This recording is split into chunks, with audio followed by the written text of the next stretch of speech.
Hey. How's it going? Can you hear me?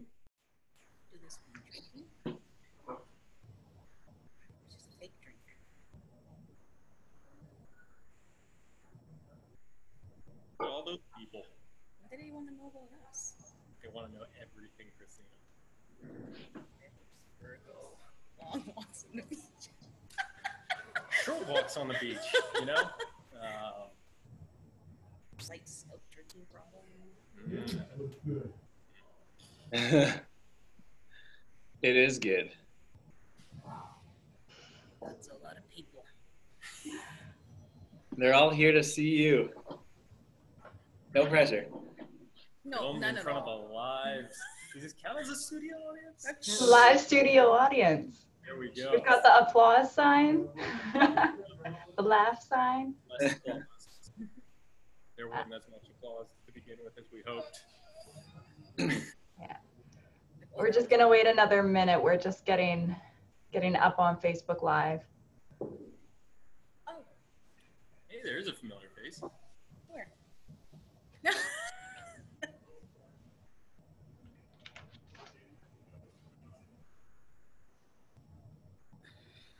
Actually, so's that.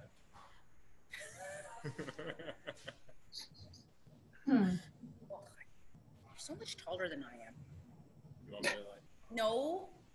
I can stand up straighter. No, don't. Terrence is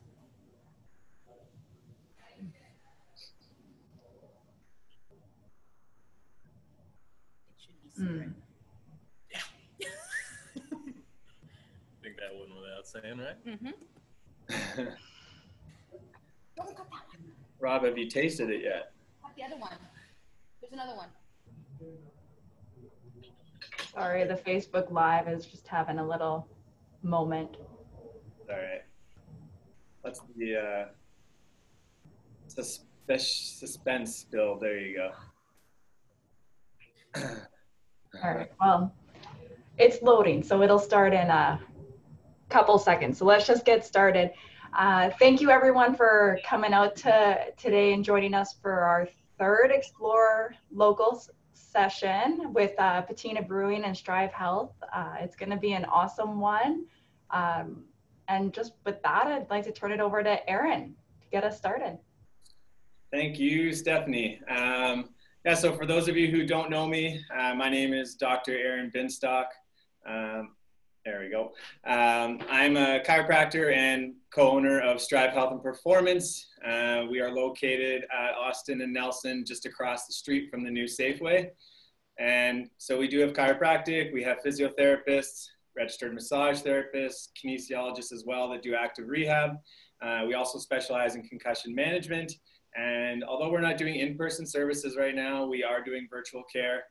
So ICBC patients we're taking on anyone. So we'll talk a little bit about that later, but let's get into the webinar series. So before I kind of get into it, I just want to thank all of you guys for paying attention, tuning in, those who are watching after the recorded version. You guys are supporting local, and that is what this is all about. You know, we named this Explore Local because we wanted to bring basically what the Tri-Cities has to offer. We wanted to bring it to you from the comfort of your home, since we can't really go out and enjoy all the other businesses. So thank you very much. Please spread the word. Today, we do have Patina Brewing, and I have to say that when I first had this idea, they were one of the first businesses that came to mind, because that brewery's been about 2 years in the making. Correct me if I'm wrong, Will and Christina afterwards. And they opened like first week of March, and then 2 weeks later had to shut down. Not totally, but you know, they had to suspend a lot of their services. And I just felt so bad for them, because it was already such a hot commodity. So many people wanted to go.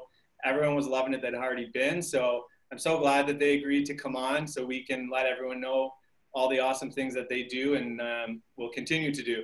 So today we do have their executive chef, Christina. We also have their brewmaster, Will, and they're gonna be taking us through the pairing of this delicious brisket right here, some collard greens, and of course, a very delicious Kolsch right here. We'll talk a little bit about the process. Why did they pair these together? How do you know what to pair? And I'm going to grill them with questions about beer, because anyone who knows me, I love beer. So we're gonna turn it over to them. Guys, take it over, and I'll grill along the way. Awesome. Strong start, right? No pressure. Yeah. Sweet. Thanks for that, Aaron, and thanks, Stephanie. So yeah, welcome to Patina Brewing Company, Patina Brew House and Barbecue. Christina is the executive chef, as mentioned. I am the beer guy.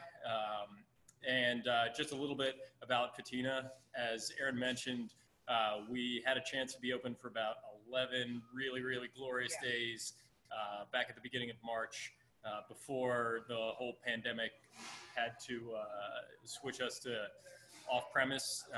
But at the same time, we're really excited that we've been able to continue to bring beer and barbecue to the Tri-Cities, and we're really excited. We've got a heck of a lot of ideas for going forward as soon as we're allowed to open up again. So just a little about Patina. We started from a whole bunch, I say a whole bunch, primarily two couples from Port Coquitlam, and their idea was to kind of change the traditional brewery model that a lot of times you'll see. So instead of choosing an industrial space, generally kind of more out in the middle of nowhere, we were really interested in being part of the community, particularly part of downtown Port Coquitlam, so that people could walk. It's very easy for people to get to and from the brewery safely, don't have to drive. It's quite bikeable, quite walkable, and to really integrate as part of the community, and both physically and sort of from our base values. And one of the things that we're sort of most proud of is in less than a month of being open, we were already able to be part of a, we like to think, pretty successful, overwhelmingly successful fundraiser for the Share Food Bank. And we were able to raise, I think, $3,500 between the contributions of our owners and some private donations, and as well as a significant contribution from our sales that evening. But with that said, obviously we couldn't have done it without all of our exceedingly loyal, very quickly customers, and for that we really want to thank you guys for helping us bring a whole little extra food to the Port Coquitlam community. And that's something that we're really, really keen to do going forward. We're a living wage organization here, and part of that means where we don't accept tips, and we're building into that model. Kind of, if people end out wanting to show that extra gratitude from our service, we want to share that money back with the community. So we're really keen on further fundraisers going forward, and if there are causes that are important to you, our customers, our neighbors, our community, definitely bring that to our attention. That's awesome. He said it all. Yeah. I'm the one who be quiet. Usually that's okay.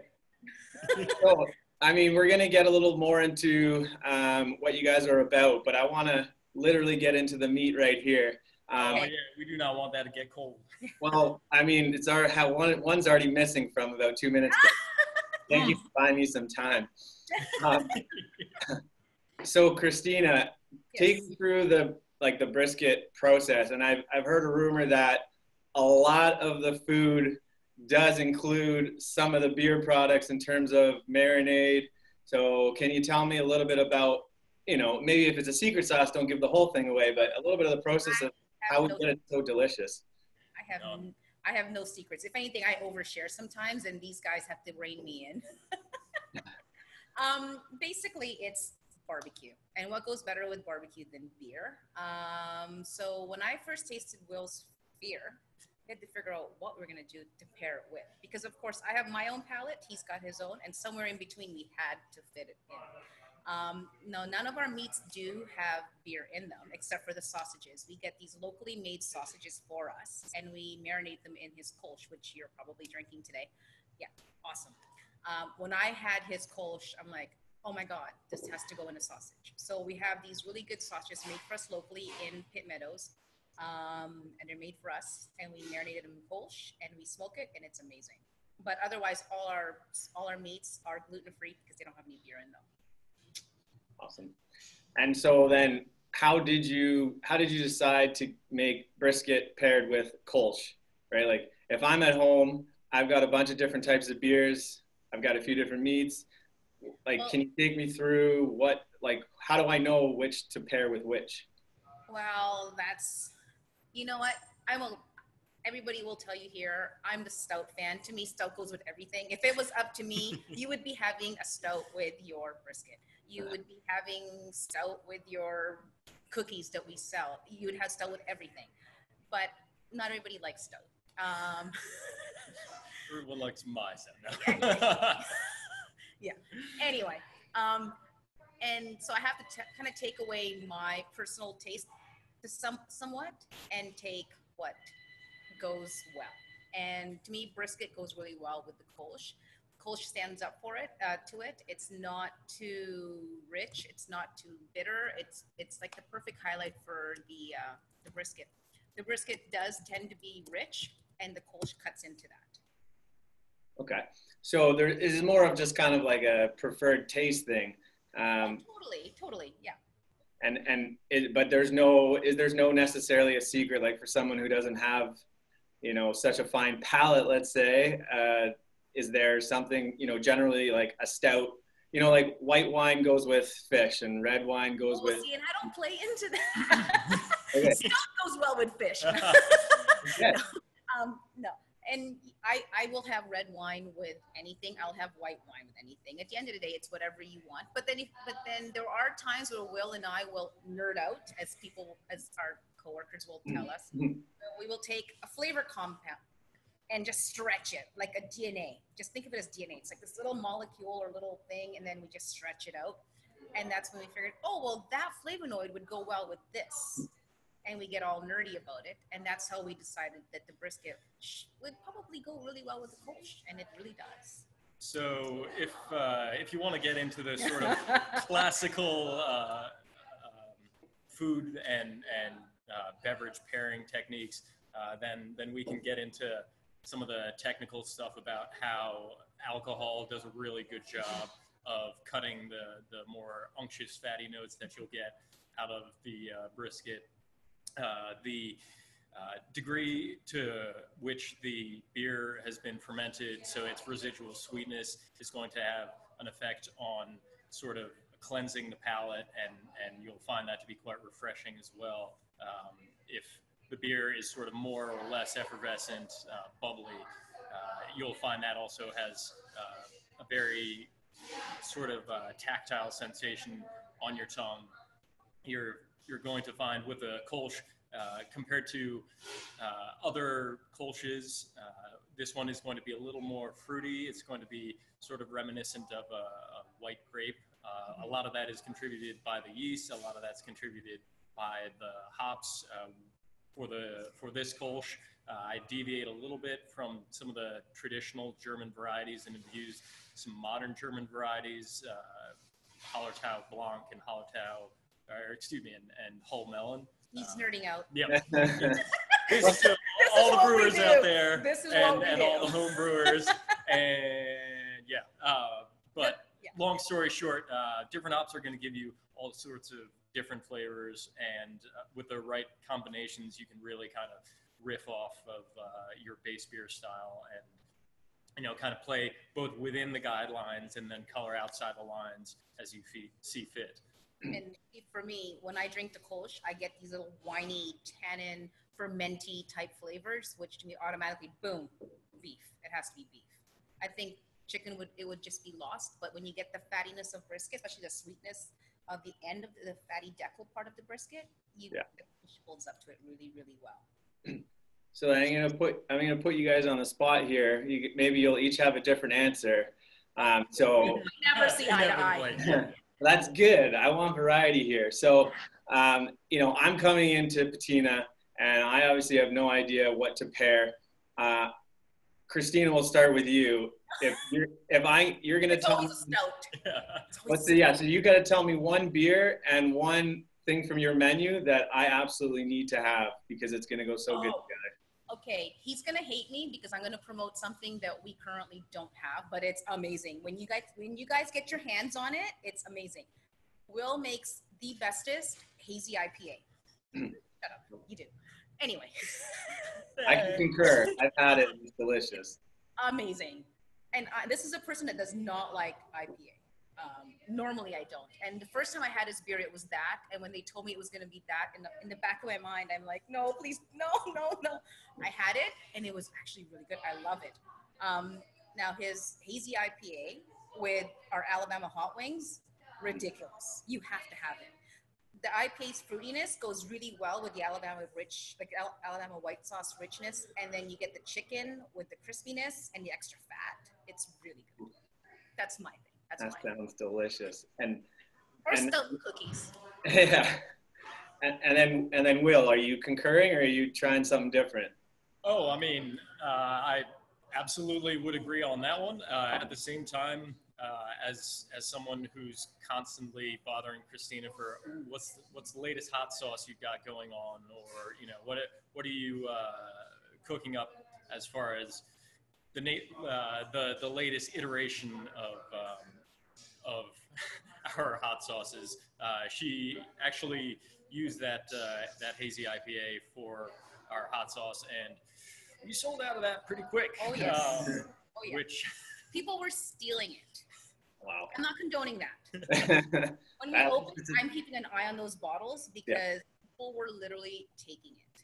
So. It's a testament of how delicious it is, though. So that's good. But now to throw this right back at Christina, one of the menu items that we've been kind of teasing but haven't had a chance to roll out to our general public just yet is the beer masu, which is absolutely tremendous. And don't promote it. It's such a pain to make. Can you explain a little more? 3 days. Wow. So yeah, it's been really it's pairing beer and food is a really it's a joy. It's one of those things that's easily the best part of your job when you get to just sort of sit there, eat your food, drink your beer, and think to yourself, oh, I'm getting, you know, this new aspect is being played up that maybe I had noticed before, or, you know, what's bringing out, say, the hazelnut character out of the amber lager, whereas if you have that same food with the hazy IPA, suddenly you're like, oh, well, this is interesting. You know, I hadn't noticed, you know, quite this maybe grapefruit zest character to it. So it's really incredible what sorts of flavor combinations do end out working, and as traditional as beer and barbecue seems to be, it's been a heck of a lot of fun just thinking about where we're going to go from here. Christina and I have been talking about different pilot test recipes, both for the kitchen and beer-wise, that are going to be coming out soon. I'm going to be experimenting a little bit tomorrow, messing around with a rice lager with lime juice and coriander and a heck of a lot of ginger, maybe it's just a touch of honey, lower ABV, so super refreshing, and it'll be fun to see what we are able to pair with that next, and what happens with the menu as we really kick into the warmer weather. With the taste testing, is it like wine where you're spitting it out, or are you taking it down each sip? Well, I'm not a wine guy. That's the polite way of saying. I don't like things going to. Yeah, you know, it seems a shame, and you know, you pay the excise on it, all these taxes.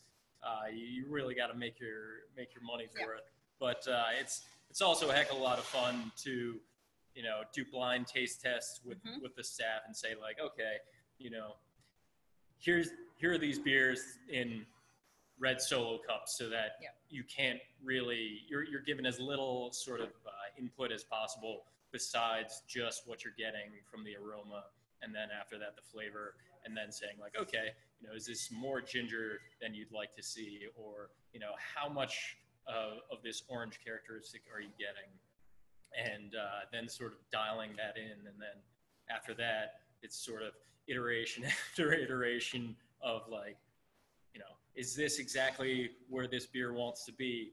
And as I'm thinking that, as inevitably it seems to turn into two different recipes, and then there's the next recipe for what I'm gonna try. So we've got a heck of a lot of stuff coming up. You know, don't mean it's Christina, but it's probably the same way. Yeah, he knows it is.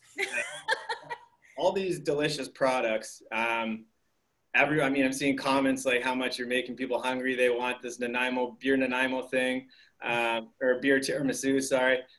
How, like, you guys are open to a degree, right? So how is everyone going to get their food? Can you explain what the options are? I mean, we take everything. I mean, we've had a few comments that are just so out of this world. But the thing is, if we can't, we're not perfect. Christina is. We can't bring down the class average. We can't think of everything on our own. So you know what? Every once in a while, someone brings something up. Oh yeah, you know what? That's a great idea. So you know what? If we can get 100 ideas and 10% of it comes to fruition, that is awesome. Because we don't expect to be geniuses. I mean, we're nerdy, but we don't know everything. And sometimes you need a third party or someone from the outside giving you ideas and inspiration. Absolutely. And to just jump off of that, in the same way that Christina and I will play off of each other, one of the fun aspects of being, you know, right in the thick of things in downtown Port Coquitlam and being a smaller brewery means, you know, we don't have 100, 200 hectoliter fermenters that, you know, are earmarked for just this one brand 2 years in advance. So if we have customers telling us, hey guys, try your hand at a sour, you know, try your hand at, you know, this barrel-aged Belgian style. Yeah, please, thank you. Absolutely. That's exactly the sort of thing that we want to be able to do. We want to be providing you guys, you know, the wide range of styles available, and we want to sort of bring that to you guys and put our own little spin on it. Well, sorry, what I meant was how, like, if people want to order food from Patina, how are they getting it? Oh, we missed that one. Yeah, right. There we go.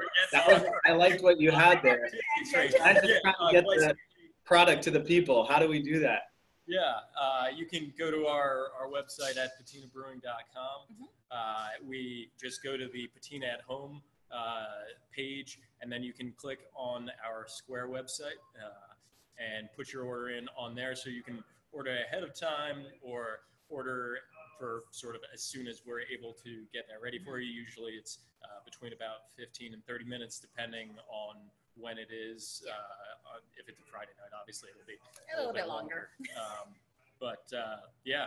And most of the time nowadays it's Christina and I back there in the kitchen. Christina's doing all the work. I'm back there putting beans in cups, putting macaroni and cheese in cups, sauces in smaller cups. Once we're open, I'm pretty sure I'm going to get payback, or he's going to get payback, and he'll be like, Christina, go clean my kegs. got a lot of kegs.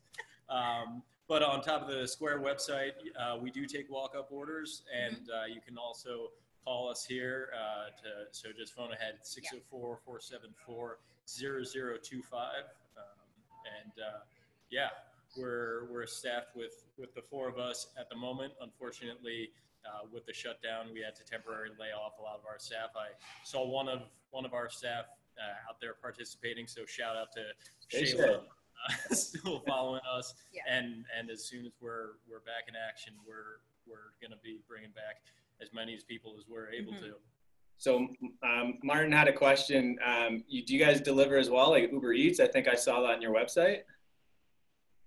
Yeah, Uber Eats. Yeah, we do have Uber Eats, but ourselves delivering, you don't want me in my car delivering your food to you. It'll take forever. I drive like a grandma, and my car is like a sewing machine on wheels. No, no, no, no. So leave that to Uber Eats. Leave that to the pros.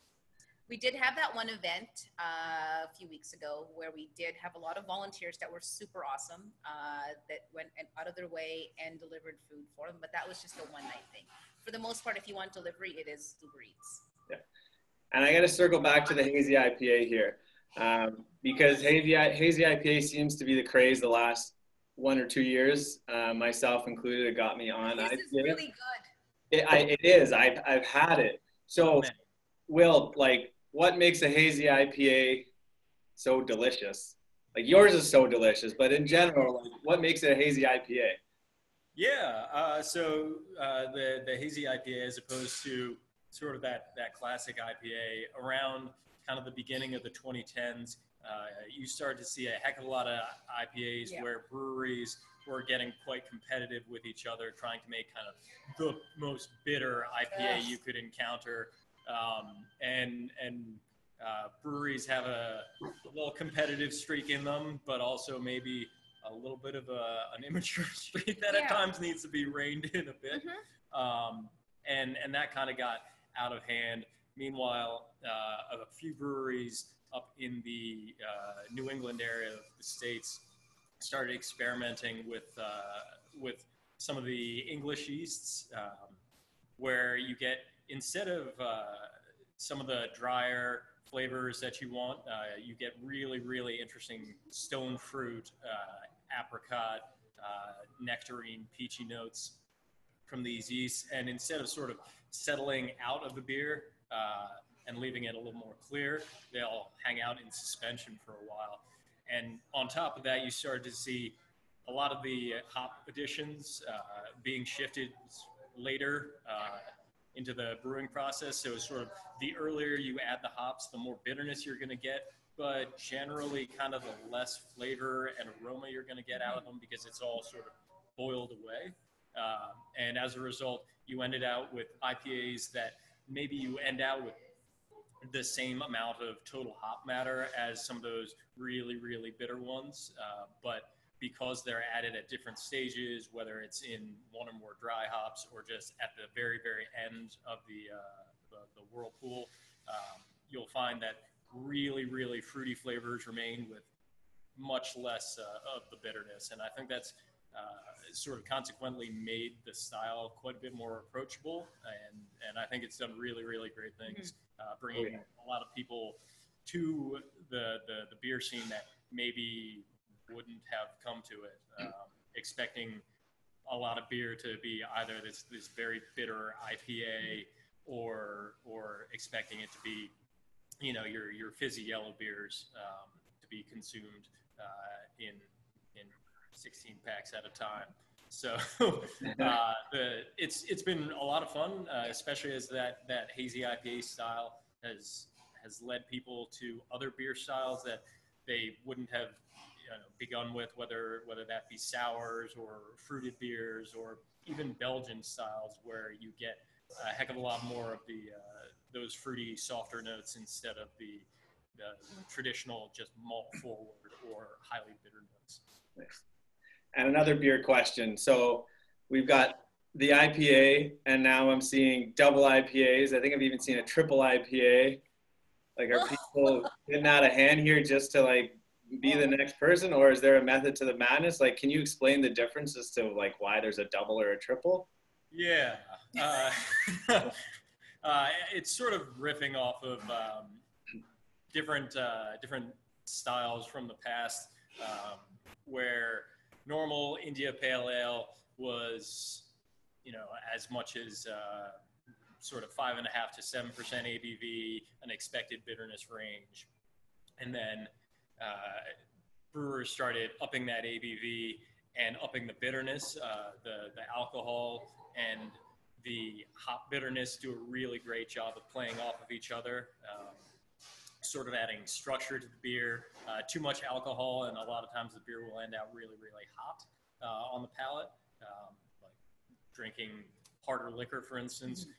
Whereas if you have just quite a bit of bitterness, without alcohol and also a certain degree of malt sweetness, you're gonna end out with just a really, really unpleasant beer. So sort of the more bitter and the more alcoholic and generally the more hop matter you add to the beer, it ends out from being your IPA to your double IPA. Triple IPA isn't an established style, but you can generally assume that they've added quite a bit of hops and that it's going to be more alcoholic. I guess you could probably connect it to some of the Belgian styles where they'll serve singles, doubles, triples, and quadruples that are progressively more alcoholic and tend often to have been aged for a little bit longer. That's awesome. I would like to be a part of your taste testing during some of your experiments here. Come on down as soon as we're out of quarantine. Yeah. Of course. When it's safe to do so. Yeah. We do have quite a bit of fun. We've been playing in the kitchen quite a bit lately because we're only open for 4 hours a day for takeout. But I mean, we're here for hours. Yeah. So we play around. We've been playing with a few ideas. So keep in touch with us because hopefully next week we've got a few things that we'd like to throw in the air and see if it works. Yeah, and just to mention something that thankfully someone in the comments reminded me, we actually do have a lunch special for a pulled chicken, pulled pork, or sliced brisket sandwich with fries. Coleslaw, pickles. Pickles, and this really, really tremendous smoked garlic spread that Christina has made. Yeah, it's good on everything. It's actually good on everything. Yeah, seriously. So I got a question from one of the attendees right now. Martin wants to know if, do any of your meals have spicy ingredients? They're just kind of asking about for allergy control. If it was up to me and Will, everything would be spicy. Yeah. But it's not up to me and Will. I mean, it is, but it isn't. So we have to make sure that a lot of stuff that we have options that are not spicy. And believe it or not everything does have cayenne, which I wish it did, but it's not. Yeah, that wouldn't make any sense. So a lot of our stuff actually, like a lot of our meats, don't have any sauces whatsoever. It's just basically to rub and smoke. And then if somebody wants it spicy, by all means, when you're ordering, just say, hey, can I have extra spicy? And we can do that. And then eventually we'll have a secret hot sauce. Oh, there is a secret. Oh, it's me. There's lots of secrets. But I'm also the first one to spill the beans. That's all right. So on the topic of the menu, Christina, I hope there's a story behind this. I noticed a menu item called Will's Midnight Snack. Oh, geez. So please tell me there's a story behind why his item involves eating everything on the menu. Because it's Will. You should see him. I thought I eat a lot. And for those that know me, know I do eat quite a bit because I'm just that person. And then I met this guy who makes me look not cool. Yeah. I look like I eat like a bird. This guy literally will eat everything, and he's like Pac-Man. That's good, though. I like that. I like the visuals. And it's like, well, we should name something after Will. Well, what should we name? Yeah, it's a little bit of everything. And trust me when I say Will can eat that whole darn thing. It's meant for 2 to 3 people. Will can eat the whole darn thing. We've heard some people say feeds 3 to 4. No. It feeds him. It's all delicious. It's all, I wanted it to be named the picnic. Yeah. So I gotta know where does the name Patina come from? Oh, you can take that one. So the owners wanted to come up with a name that really represented the company in a couple of respects. First off, a lot of brewery names kind of tend towards this kind of ridiculous, macho, big steel, manly brewing company, which no, it's a little bit tired now. It's like a lot of chest thumping, and we didn't want that. The brand we wanted to be, something that could resonate with everyone. So the name Patina doesn't necessarily alienate or scare off any customers. And then further to that, one of the reasons the name resonated was because we want to create something that's not only worthy of quality and aging, but ages well with character. And so it fit really, really brilliantly with a lot of the imagery and a lot of what we're trying to do here, both in terms of, you know, the aesthetic. There's a lot of wood and metal around the restaurant and brewery, as hopefully you can see, and hopefully people will find as they're welcomed back in. But also, yeah, very much we want to be something worthy of lasting. We didn't want anything trendy. We wanted something, Now, contrary to popular belief, I didn't name it because, trust me, I would not name a company Patina because it rhymes with my name. There's nothing worse than ending a phone call with Christina from Patina. Yeah. Not cool. I almost want to change my name. Well, you can. It's legally. You know, show friends. You can name whatever you want. Princess Casula, Banana Hammock. But anyway, I digress. Oh yeah, Senior Oink. The next one is Senior Oink.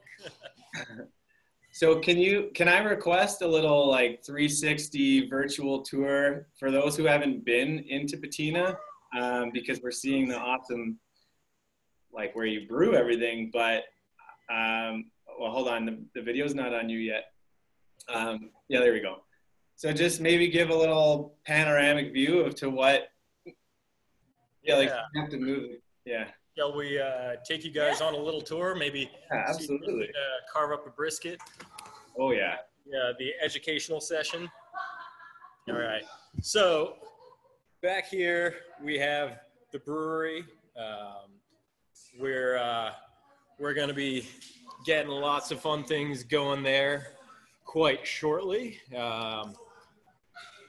We have our front of house manager, Sarah, taking orders, working overtime as always. Customers. We have a mural painted by a local artist, Taylor Klassen. Taylor, I hope I'm pronouncing that correctly. It's filled with all sorts of pork coquitlam, little Easter eggs and iconography. Over here, we have our growler filling room, and where we'll be selling growlers, cans, hats, shirts, rubs, sauces, all sorts of merchandise like that. And we're gonna walk on back to the kitchen. Oh yeah. All right. Say hey to our general manager, Tim. Hi, Tim. He's covering for me. Tim is doing the work of two people right now. And let's see that goodness. Yeah, here we have the prep kitchen. Christina, why'd you choose that knife? Because it's a nicer knife. It's not the practical knife, but it is the nicer knife. Okay, go over this way. Yep, and we're gonna go over that way. Lovely stainless steel, exceedingly clean kitchen, very nice. And here's a table. clue as to what's coming up next week. Ooh. We're not going to tell you exactly what. You can guess, though. You're more than welcome. Yeah, these are baby potatoes. What could it be going into? A roast, perhaps. Perhaps, but no. Wrong. All right. I'll stay tuned. All right. So here is the brisket. Christina, explain your technique the way you did to me, parentheses, like I'm an idiot. I told him not to mess it up because it takes 14 hours to make. But yeah, this is our brisket. It takes about 12 to 14. This one is a little one, so this one is only about 10 hours. And the most important thing is that we cut it against a grain. That's about it. It's basically salt, pepper, garlic, and smoke. Simplest thing. I have this big belief that if your meat is good, you don't need a whole bunch of fancy doodads and whatnot. Just simple. Sweet. That's That's awesome. There are recipes for rubs out there that are like this long of a whole bunch of crazy wild stuff. If your meat is good, you don't need that. Yeah. But that's just me being simplistic. That's awesome. That looks so delicious. All right. Yes. So Can you tell us the different parts of the brisket and what you do to the best part? I thought it's a webinar. I didn't know it was a meat recipe. Now, if this was a bigger brisket, it would be better to show you. But this is a little guy. Now, some people like the point, which is this guy, super lean. Some people like that. Us, like Will and I, and Tim, our general manager, we like the fattier, more gristlier bit. It's got a lot more connective tissue. It's a little bit more supple. It's a little bit fattier, and it's a lot sweeter just because of the way the muscle is. Fat is over here. I like that. But That's yeah, a nice little lesson there. yeah, well, if it was a bigger piece, I could show you even better, but it's a little tiny. It's a baby one. I didn't know I was cutting it in front of you guys. Well, I appreciate it. But I mean, it's a giant. The thing about brisket is a lot of people are really intimidated by it, which is understandable. It's a pretty expensive cut of meat, and it's a pretty large cut of meat. This is only a small 10-pounder. The normal ones that we do are anywhere from 13 to 15 pounds, and they're huge. And it can be daunting to deal with a big piece of meat. But by all means, you know what? Email me, ask me if you see me, ask me how to deal with it, and I'll show you how to. That's It's awesome. scary. It's just food. You can, Yeah. You know what? With a good beer, you can't look it up. I don't. Patina beer. Nothing I'm doing is all that complicated. She lied. What he does is more Yeah. complicated. Thank you guys. So we're about to do the draw. We're giving away, well, I shouldn't say we, Patina is giving away a Patina t-shirt. Looks like this. And they're also giving away a $25 gift card to Patina. So you all obviously see how well that can be used. So I'm going to give that away in a second. I'm just going to share some information from Patina for anyone who wants to take a screenshot or press pause. But basically, this is where they're located, phone number, follow them on Instagram, Facebook, Twitter. Here's their website. Any information you guys need. All right. I'm going to just share a little bit, something from me as well here. So firstly, I just want to thank the Chamber. For those of you who don't know, we've partnered up with them. They've made this possible as well. They're doing a lot of behind the scenes stuff. So thank you so much to the Chamber for all your hard work. In general, for Strive, hey, if anyone has any questions about an injury, you just want advice, want to talk about anything, call our hotline. You can talk to any one of our therapists, okay? So don't feel shy. If you want to find out any information about future webinars, you can follow us on Instagram. We'll be updating all the time. As well, you can see where to register there. You can also go to the Chamber website on their events page. We're going to be adding webinars as we go. If you have any suggestions of topics you want, feel free to reach out to me, and I'll do my best to get it going. Again, if you liked anything you saw here, please keep following us, spread the word. We're really trying to support local and basically bring some entertainment to you guys. All right, so we are gonna do a draw here for the prize. Let's just see, I'm not leaving anything here. Ooh, pick me, that's right, I'll try, Martin. All right, so I will get rid of the screen share so you can see I'm not cheating. All right. So here we go, the winner. And yes, if it's Aaron or Sarah, you will not get the prize, unfortunately. The winner is, I don't know if there's a letter missing, Amber Tellum. So basically the prize is at Patina. I will let them know who your name, and then you can just show up and tell them who you are and you won the prize from the webinar and you can pick it up. So with that, being said, we are done. Will and Christina, thank you so much for your time and showing us everything. We wish you guys all the best moving forward, and of course, once we can start opening.